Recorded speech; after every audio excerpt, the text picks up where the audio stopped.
Ram Sarvebhyah Swagatam. Welcome to the fourth session of learning to chant the three powerful stotrams of Adi Shankaracharya. We shall begin with the Prarthana. Gurureva gatir gurumeva bhaje gurunaiva sahasmi namo gurave na guroh paramam shishurasmi guroh matirasti guroh mama pahi guroh मातामहमहाशैलं महस्तदपितामहं कारणं जगतां वन्दे कण्ठादुपरिवारणम्.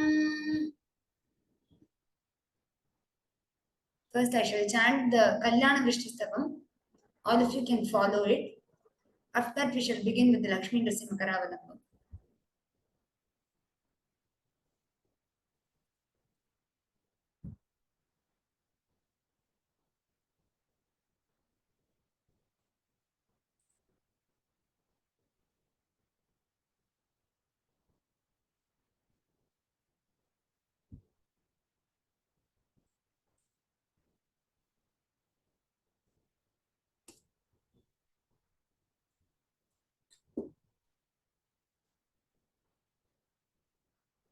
कल्याणवृष्टिभिरिवामृतपूरिताभिः लक्ष्मी स्वयं वरणमङ्गलदीपिकाभिः सेवाभिरम्भ तव पाद सरोजमूले नाकारिकिं मनसि भाग्यवताञ्जनानाम् एतावदेव जननि स्पृहणीयमास्ते त्वद्वन्दनेषु सलिलस्थगिते च नेत्रे सान्निध्यमुद्यतरुणायुतसोदरस्य त्वद्विग्रहस्य परया सुधया प्लुतस्य ईशत्वनाम कलुषाः कतिवा न सन्ति ब्रह्मादयः प्रतिभवं प्रलयाभिभूताः एकः स एव जननि स्थिरसिद्धिरास्ते यः पादयोस्तव सकृत्प्रणतिं करोति लब्ध्वा सकृत्त्रिपुरसुन्दरितावकीनं कारुण्यकन्दलितकान्तिभरं कटाक्षं कन्दर्पकोटिसुभगास्त्वयि भक्तिभाजः सम्मोहयन्ति तरुणीर्भुवनत्रयेऽपि ह्रीङ्कारमेव तव नाम गृह्णन्ति वेदाः मातस्त्रिकोणनिलये त्रिपुरे त्रिनेत्रे त्वत्संस्मृतो यमभटाभिभवं विहाय त्वत्संस्मृतो यमभटाभिभवं विहाय दीव्यन्ति नन्दनवने सह लोकपालैः हन्तुः पुरामधिगलं परिपीयमानः क्रूरः कथन्न भविता गरलस्य वेगः नाश्वासनाय यदि मातरिदन्तवार्धं देहस्य शश्वदमृताप्लुतशीतलस्य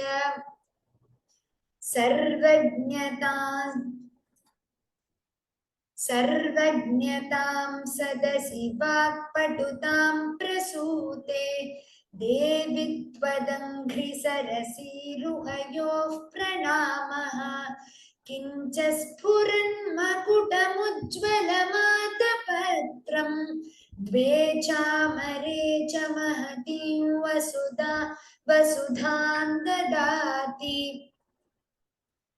कल्पद्रुमैरभिमतप्रतिपादनेषु कारुण्यवारिधिभिरम्ब भवत्कटाक्षैः आलोकयत् त्रिपुरसुन्दरि मामनाथं त्वय्येव भक्तिभरितं त्वयि बद्धतृष्णम् हन्तेतरेष्वपि मनांसि निधाय चान्ये भक्तिं वहन्ति किल पामरदैवतेषु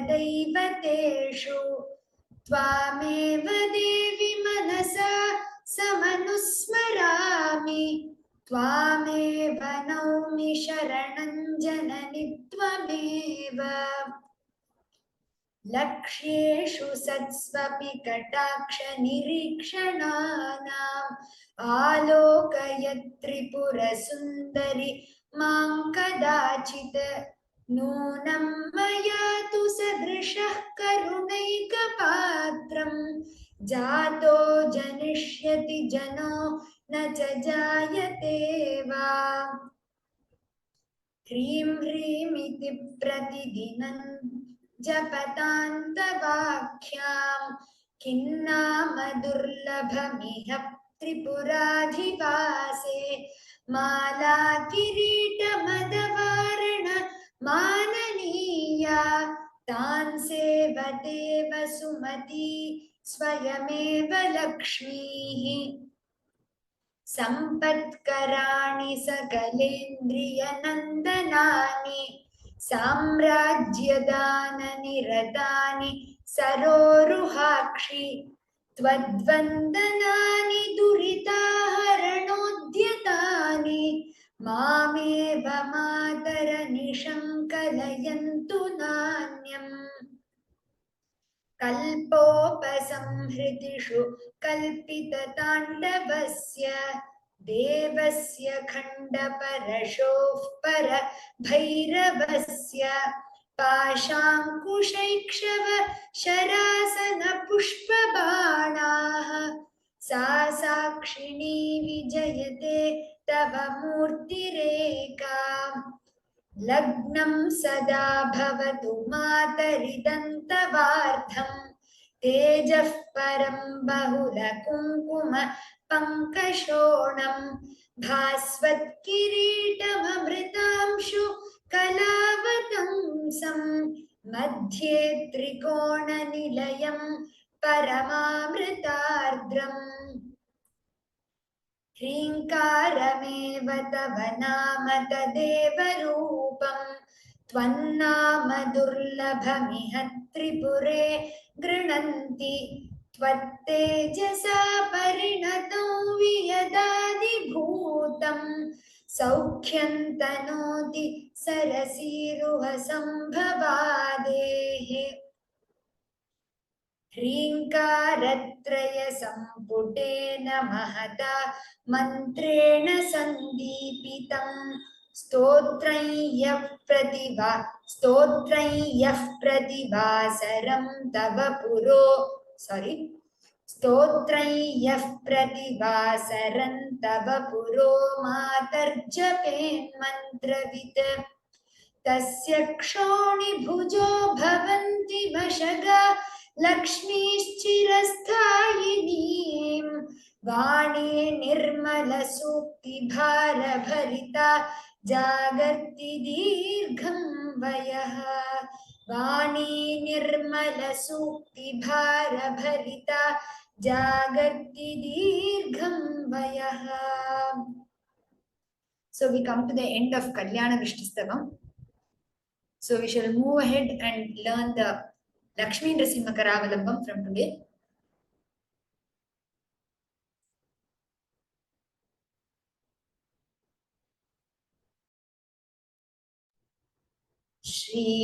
श्रीमत्पयोनिधि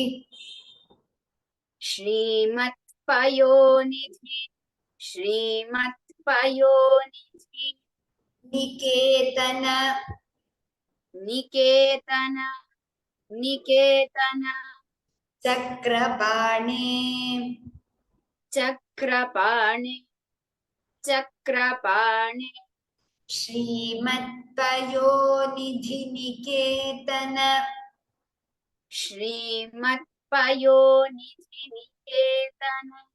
श्रीमत्पयोनिधि निकेतन चक्रपाणे चक्रपाणे चक्रपाणे भोगीन्द्रभोग भोगीन्द्रभोग भोगीन्द्रभोग Akka, you're on mute.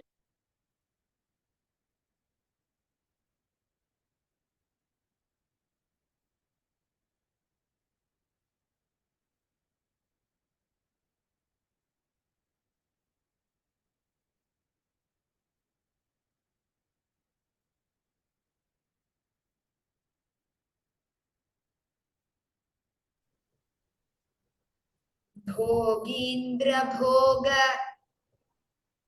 भोगीन्द्रभोग भोगीन्द्रभोग मणिराजित मणिराजित मणिराजित पुण्यमूर्ते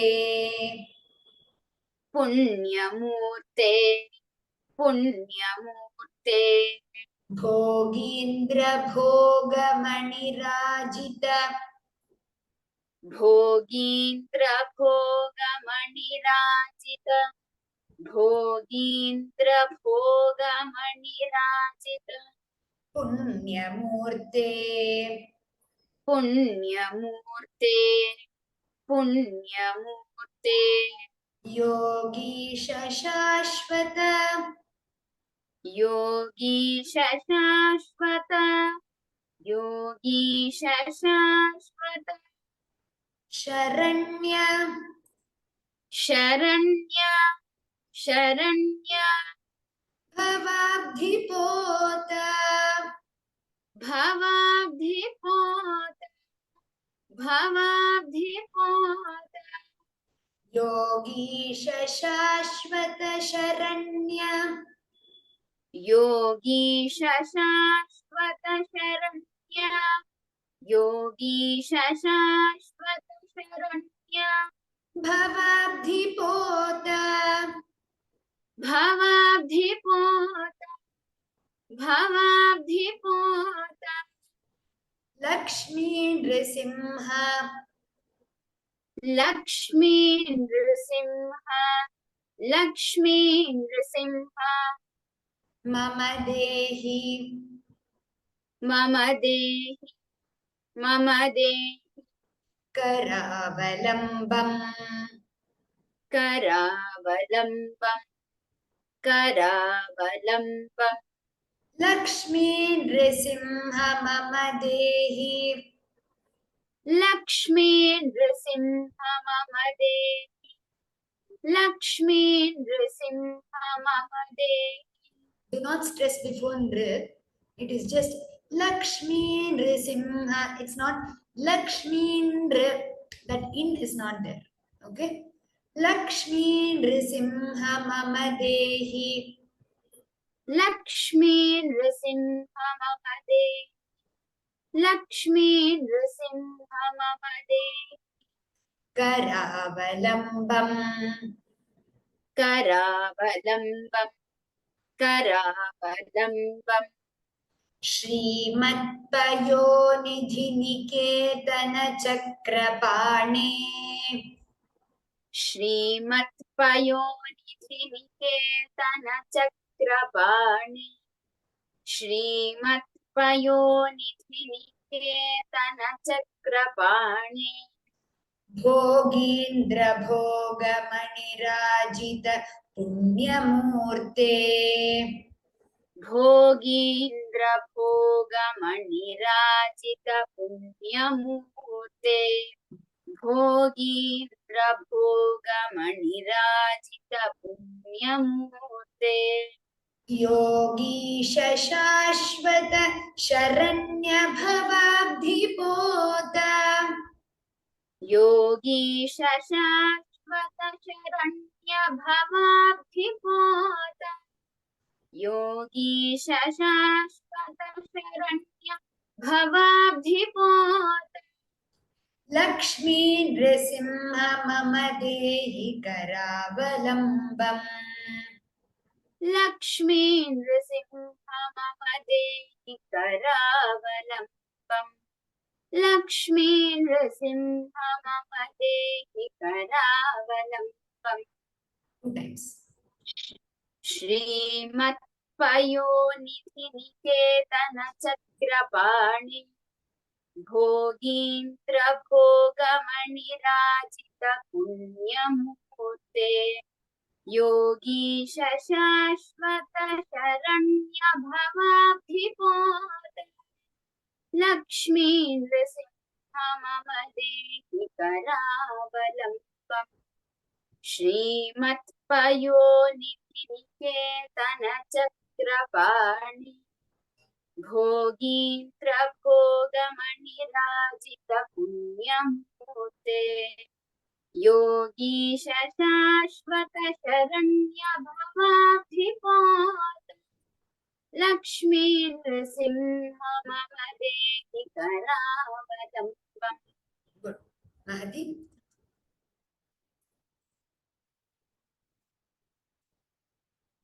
Mahati.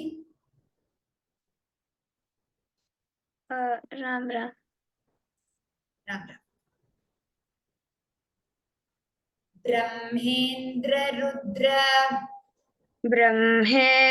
Rudra. ब्रह्मेन्द्र Rudra Marudarka. मरुदर्क Kirita Koti. किरीटकोटि Brahmendra Rudra Marudarka.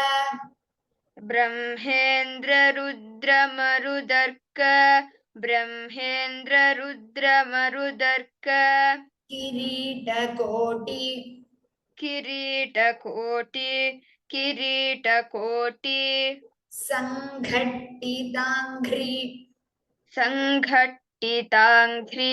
संघट्टिताङ्घ्रि Kamalamala. कमलामल Kantikanta.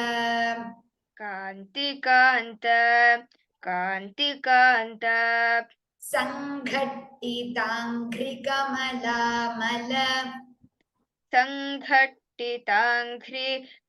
Sanghattitangri Kamalamala.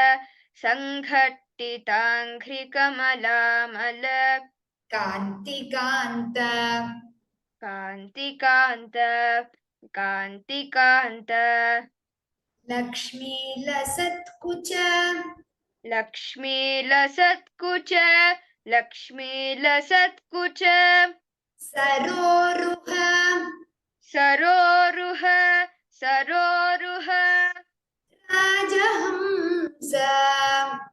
Rajahamsa. Rajhans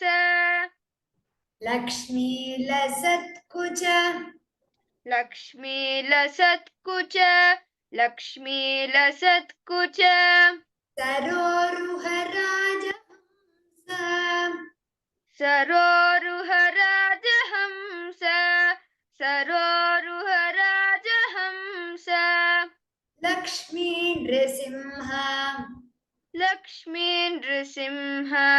Lakshmi Narasimha Mama Dehi Karavalambam.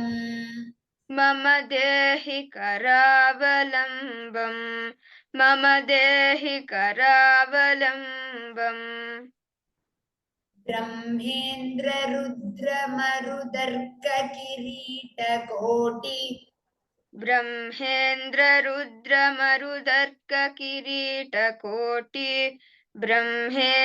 Rudra मरुदर्क किरीटकोटि Sanghattitangri Kamalamala Kantikanta.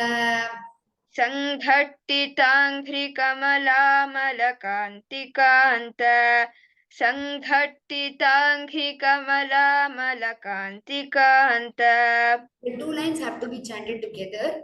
So I shall chant it together and you repeat.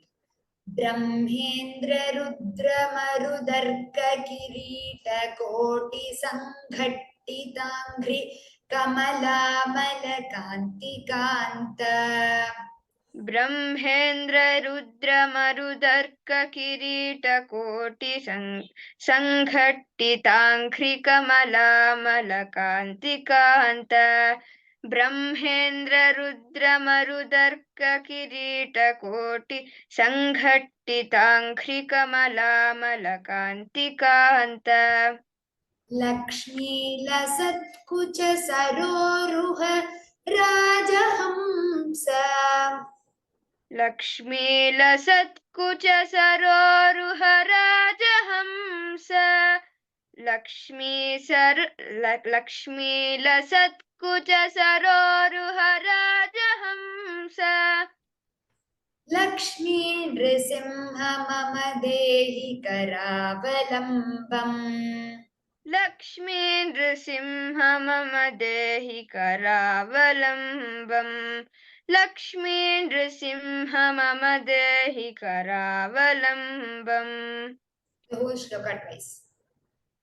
ब्रह्मेन्द्र Rudra मरुदर्क किरीटकोटि संघट्टिताङ्घ्रि कमलामलकान्तिकान्त Lakshmi लसत्कुच सरोरुह राजहंस लक्ष्मी नृसिंह मम देहि करावलम्बम् ब्रह्मेन्द्र रुद्र मरुदर्क किरीटकोटि संघट्टिताङ्घ्रि कमलामलकान्तिकान्त लक्ष्मी लसत्कुच सरोरुह राजहंस लक्ष्मी नृसिंह मम देहि करावलम्बम्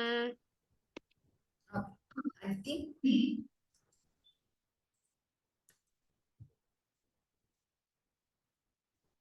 संसारदाव संसारदाव संसारदाव दहनाकुल दहनाकुल दहनाकुल भीकरोरो भीकरोरु भीकरोरु संसारदाव संसारदाव संसारदाव दहनाकुल भीकरोरो दहनाकुल भीकरोरु दहनाकुल भीकरोरु ज्वालावलीभिरति ज्वालाबलिभिरति ज्वालाबलिभिरति दग्ध दग्ध दग्ध तनूरुहस्य तनूरुहस्य तनूरुहस्य ज्वालावलीभिरति ज्वालाबलिभिरति ज्वालाबलिभिरति दग्धतनूरुहस्य दग्धतनूरुहस्य दग्धतनूरुहस्य त्वत्पादपद्म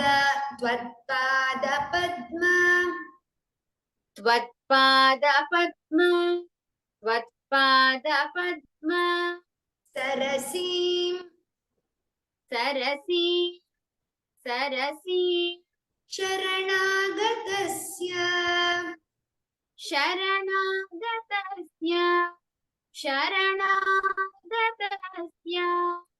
त्वत्पादपद्मसरसीं त्वत्पादपद्मसरसि त्वत्पादपद्मसरसि शरणागतस्य शरणागतस्य शरणागतस्य Last time you can recite twice. Lakshmi Narasimha मम देहि करावलम्बम् लक्ष्मी नृसिंह मम देहि करावलम्बम् संसारदावदहनाकुलभीकरोरो संसारदावदहना कुलभीकरोरु संसारदावदहना कुलभीकरोरु Do not recite as kulabhika samsaradavadahana kulabhikaroro. Do not split before kula. संसारदावदहना कुलभीकरोरु संसारदावदहना कुलभीकरोरु ज्वालावलीभिरतिदग्धतनूरुहस्य ज्वालावलीभिरतिदग्धतनूरुहस्य ज्वालावलीभिरतिदग्धतनूरुहस्य. So here, likewise, we chant both the lines together, like the second shloka. So I shall chant it together. संसारदावदहना कुलभीकरोरुज्ज्वालावलीभिरतिदग्धतनूरुहस्य संसारदावदहना कुलभीकरोरुज्ज्वालावलीभिरतिदग्धतनूरुहस्य संसारदावदहना कुलभीकरोरुज्ज्वालावलीभिरतिदग्धतनूरुहस्य. Okay, even I split it before bhirati as far as possible. Jwalavali bhirati should be chanted together as far as possible. Samsaradavadahana kula bhikarorujwalavali bhirati dagdhatanuruhasya त्वत्पादपद्मसरसीं शरणागतस्य त्वत्पादपद्मसरसीं शरणागतस्य त्वत्पादपद्मसरसीं शरणागतस्य लक्ष्मीं Narasimha मम देहि करावलम्बम् लक्ष्मीं नृसिंह मम देहि करावलम्बम्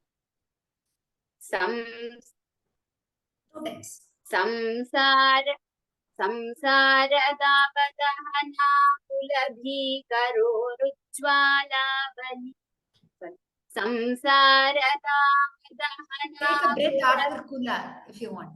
Dahana kula bhikarorujwalavali bhirati dagdhatanuruhasya संसारदावदहना कुलभीकरोरुज्ज्वालावलीभिरतिदग्धतनूरुहस्य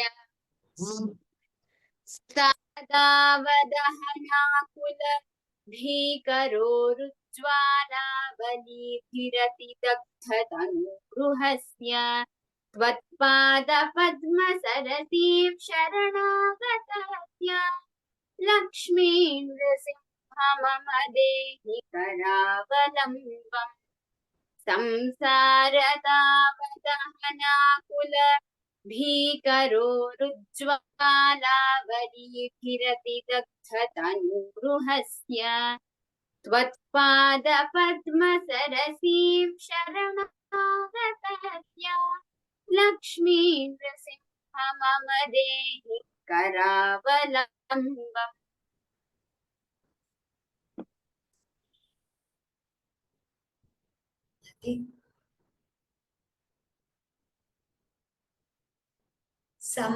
संसारजाल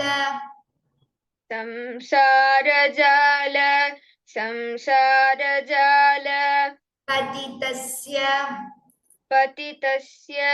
पतितस्य जगन्निवास जगन्निवास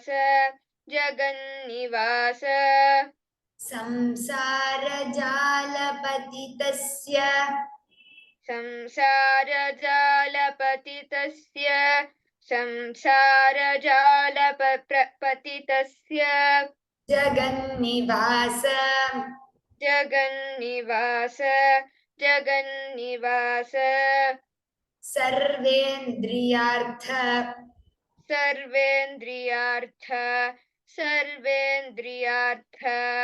बडिशाग्र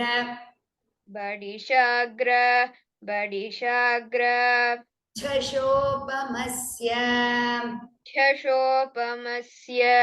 झषोपमस्य सर्वेन्द्रियार्थ बडिशाग्र बडिशाग्र सर्वेन्द्रियार्थ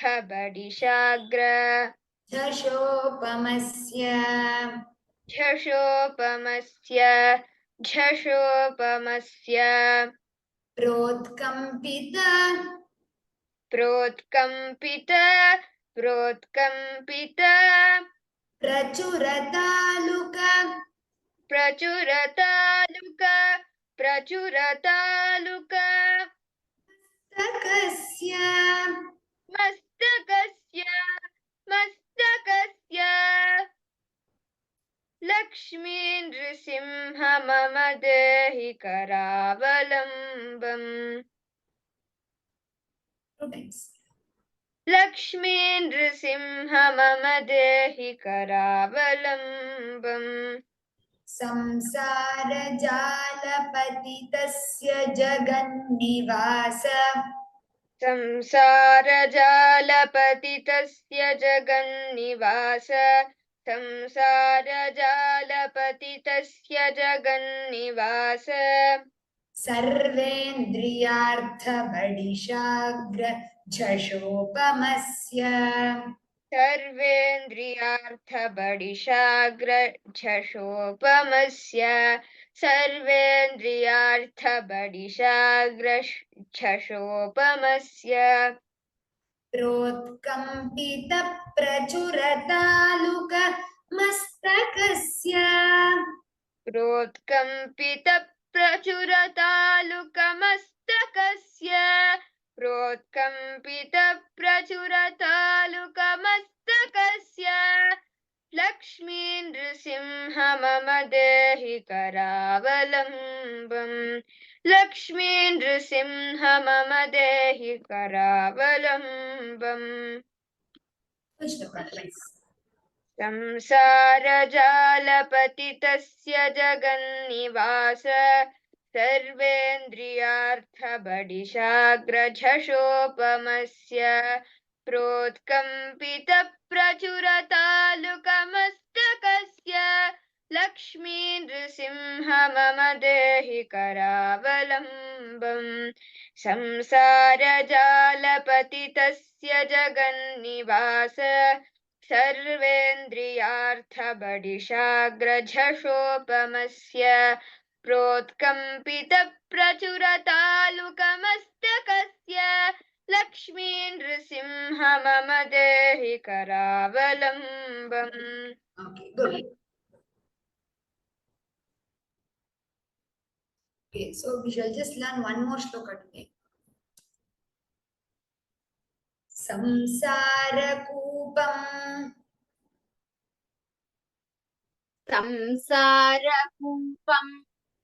संसारकूपम् अतिघोरम्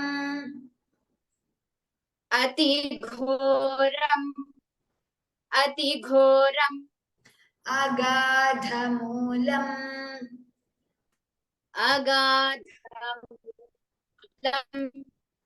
अगाधमूलम् संसारकूपमतिघोरम् संसारकूपमतिघोरम्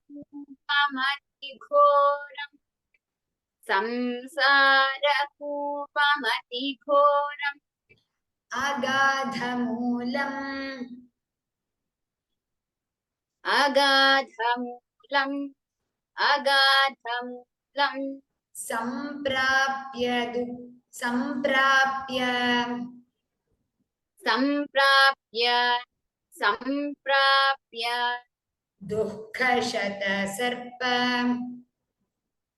दुःखशतसर्प दुःखशतसर्प समाकुलस्य समाकुलस्य सम्प्राप्य दुःखशतसर्प सम्प्राप्य दुःखशतसर्प सम्प्राप्य दुःखशतसर्प समाकुलस्य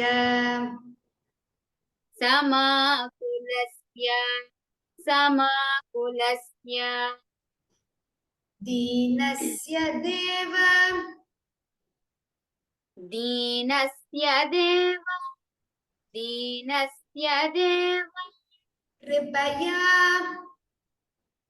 कृपया कृपया गतस्य पदमागतस्य दीनस्य Lakshmi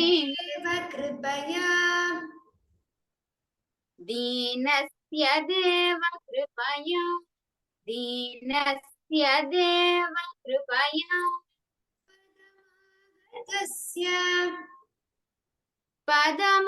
गतस्य पदमागतस्य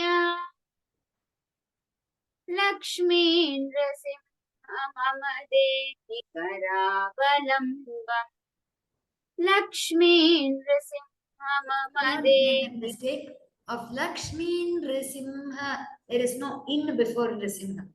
Lakshmi Nrisimha, it's just Nr. It's not in and R. Lakshmi Narasimha मम देहि करावलम्बम् लक्ष्मी नृसिंह मम देहि करावलम्बम् संसार Full and I shall teach them. संसारकूपमतिघोरमगाधमूलम् संसारकूपमतिघोरमगाधमूलम् संसारकूपमतिघोरमगाधमूलम् सम्प्राप्य दुःखशतसर्पसमाकुलस्य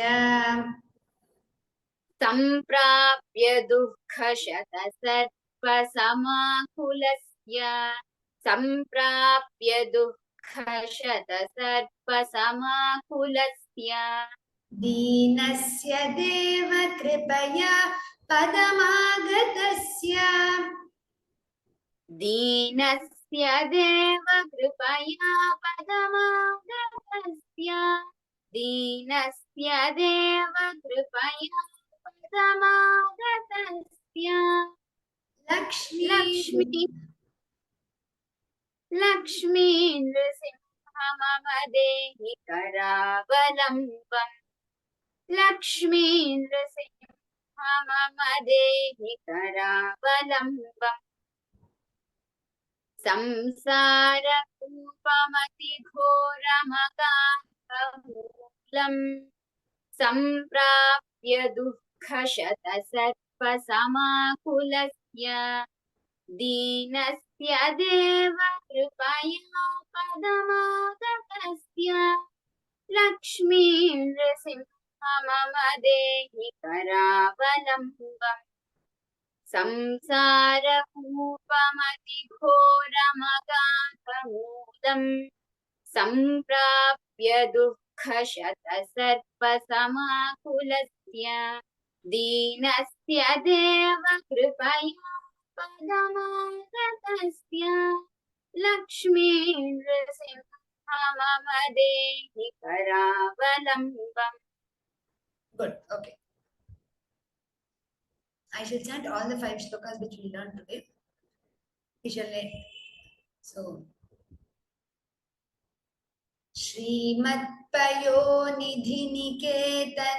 श्रीमत्पयोनिधिनिकेतनचक्रपाणे भोगीन्द्रभोगमणिराजित पुण्यमूर्ते योगीश शाश्वत शरण्य भवाब्धिपोत लक्ष्मी नृसिंह मम देहि करावलम्बम् ब्रह्मेन्द्र रुद्र मरुदर्क किरीट कोटि संघट्टितांघ्रि कमलामल कांति Kant.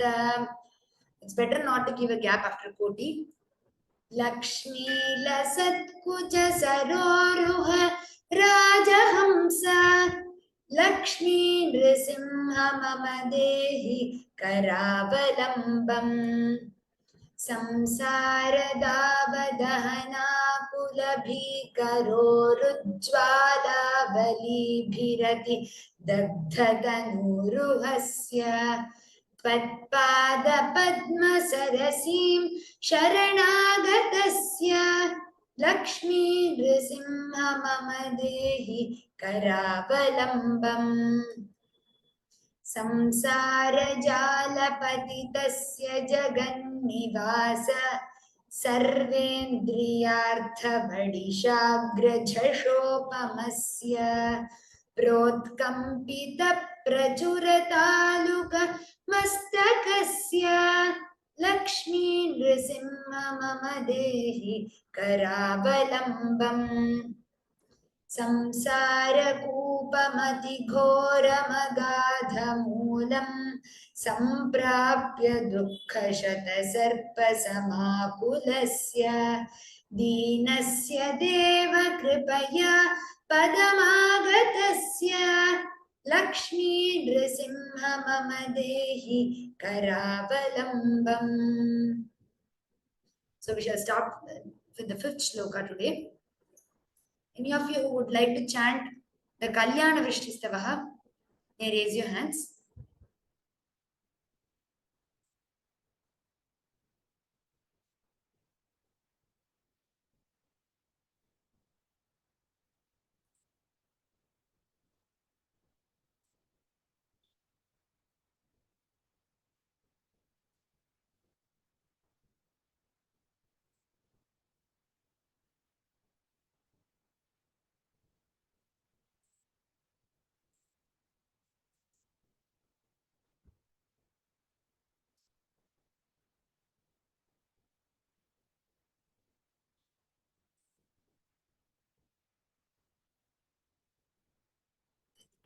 Share this.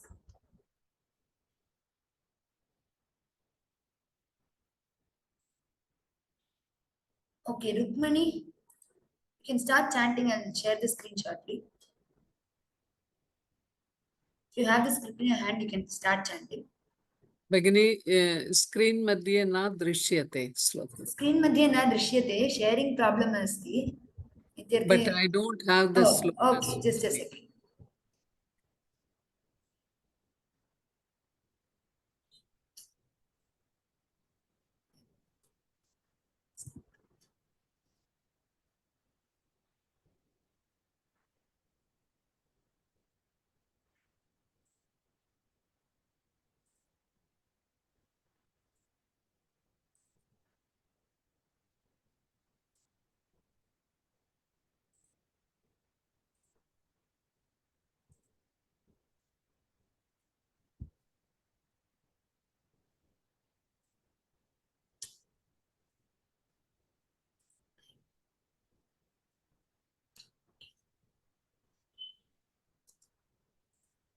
Okay, you can start.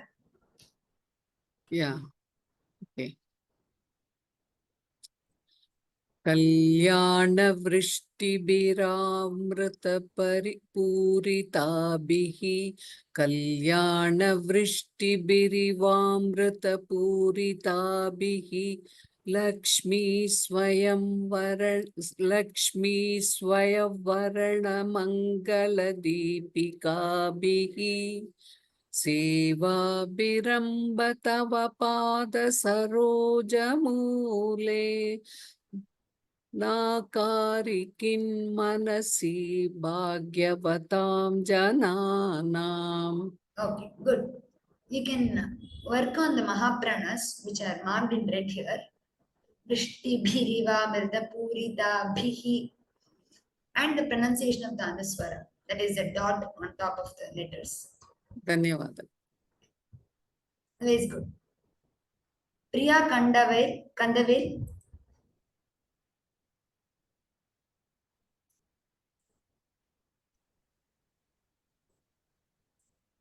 एतावदे sorry एतावते जननि स्पृहणीयमस्ते त्वद्वन्दनेषु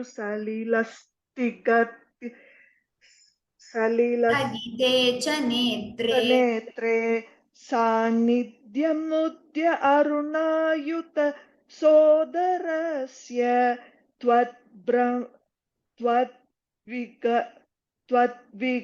त्वद्विग्रहस्य परया स्तुदया प्लुतस्य.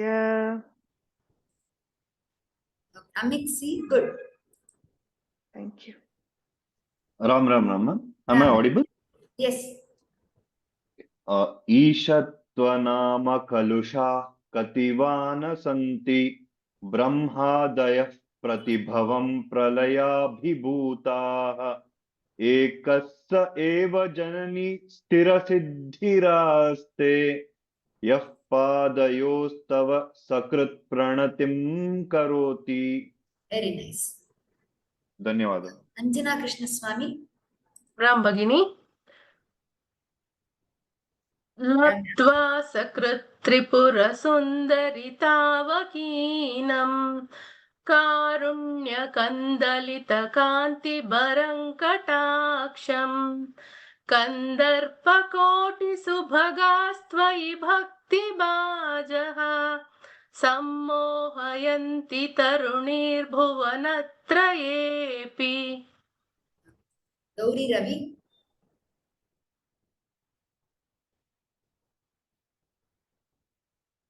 ह्रीङ्कारिमेव तव नाम गृह्णन्ति Could you repeat that? Sorry? Could you repeat that? The first word? Yeah. ह्रीङ्कारमेव तव नाम गृह्णन्ति वेदा मातस्त्रिकोणनिलये Tripure त्रिनेत्रे त्वत्संस्मृतं त्वत्संस्मृतैयमभटाभिभवम्. It is Tvat Samsmritau. त्वत्संस्मृतौ यमभटाभिभवं विहाय दिव्यन्ति नन्दनवने सह लोकपालैः. Good. Swapna. Namaste. Am I audible? Sorry. Sixth one. Am I audible? Yes, you're audible. Thank you. Hantu पुनामदिकलं परिपीयमानः क्रूरः कथं न भविता गरलस्य वेगः नाश्वस्तनायं विमं हरितं सपार्थं देहस्य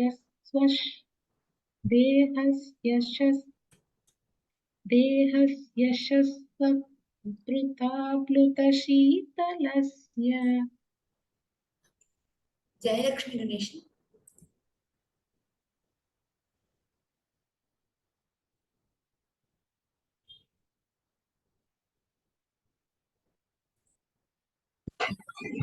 Namaskaram. Namaskar. Shall I recite? Yes, you can. Seventh shloka. सर्वज्ञतां सदसि वाक्पटुतां प्रसूते देवी त्वदङ्घ्रि सरसीरुहयोः प्रणामः किं च स्फुरन् मकुटमुज्ज्वलमादपत्रम् ये चापरे च महतीं वसुधां ददाति.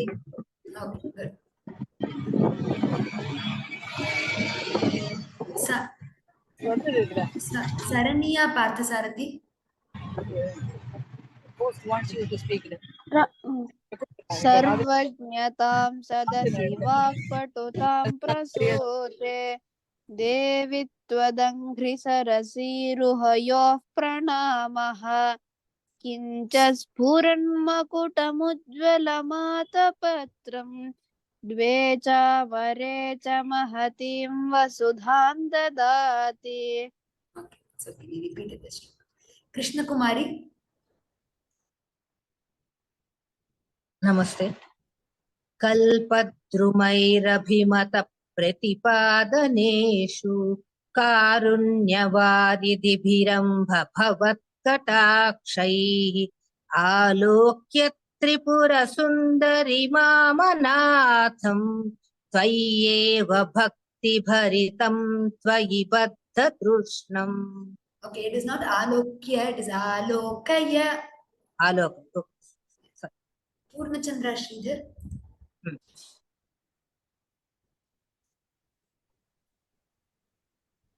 अन्तःतरेष्वपि मनांसि विदाय चान्ये भक्तिं वहन्ति किल पामरदैवतेषु त्वामेव देवि मनसा समनुस्मरामि त्वामेव नौमि शरणं जननी त्वमेव. Good. The Janani, you need not pull the Ikara. Yeah, Janani. Yeah. Janani Tvameva. First one. Correct. Yeah. Sorry. Vaidyanathan S.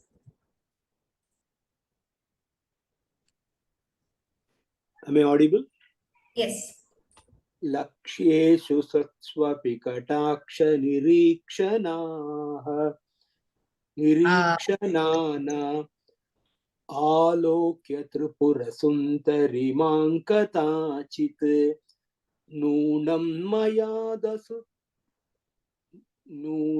mayadu sadrushak karunaikapatram जातो जनिष्यति जनो न शजायते वा. Padma Nadim Pyali.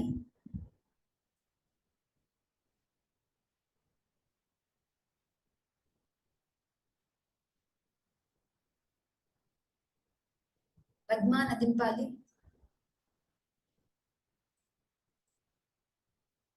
ह्रीं ह्रीं इति प्रतिदिनं जपतान्तवाख्यां किं नाम दुर्लभमिह त्रिपुराधिवासे माला किरीटमदवारणं सेवते वसुमती स्वयमेव लक्ष्मीः. धन्यवादः. Srilata. नमस्ते. संपत्कराणि सकलेन्द्रियनन्दनानि साम्राज्यदाननिरतानि सरोरुहाक्षी त्वद्वन्दनानि हरनोद्यतानि मामेव मातरनिशं कलयन्तु नान्यम्. Janaki Rajan. कल्पोपसंहृतिषु कल्पितताण्डवस्य देवस्य खण्डपरशोः परभैरवस्य पाशाङ्कुशैक्षव शरासनपुष्पबाणा सा साक्षिणी विजयते तव मूर्तिरेका. Good. Nitya Pai. Yes, ma'am. Start. Lagnam. लग्नं सदा भवतु मातरिदं तवार्धं तेजः परं बहुलकुङ्कुम पङ्कशोनं भास्वत्किरीटममृतां शुक्लावतांसं मध्ये त्रिकोणनिलयं परमामृतार्द्रम्. Very good. Have you by-hearted these? Yet to by heart? Yes, ma'am. Okay. Ramya.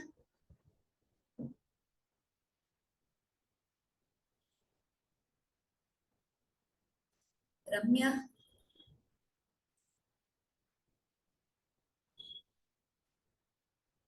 Anjana, okay, no, sorry.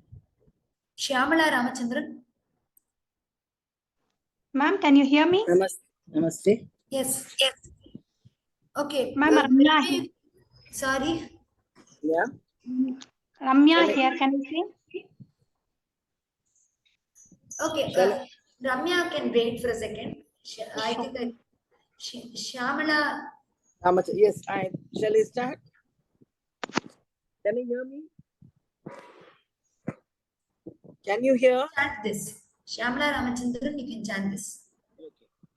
ह्रीङ्कारमेव तव नाम तदेव रूपम् त्वन्नाम दुर्लभमिह त्रिपुरे गृह्णन्ति त्वत्तेजसा परिणतं प्रियदाधिभूतं सौख्यं तनोति सरसीरुह सम्भवादे.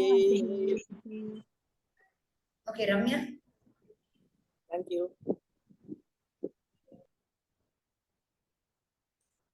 You hear me, ma'am? Yes. ह्रीङ्कारत्रयसम्पुटेन महता मन्त्रेण सन्दीपितं स्तोत्रं यः प्रतिवासरं तव पुरो मातर्जपेन्मन्त्रवित्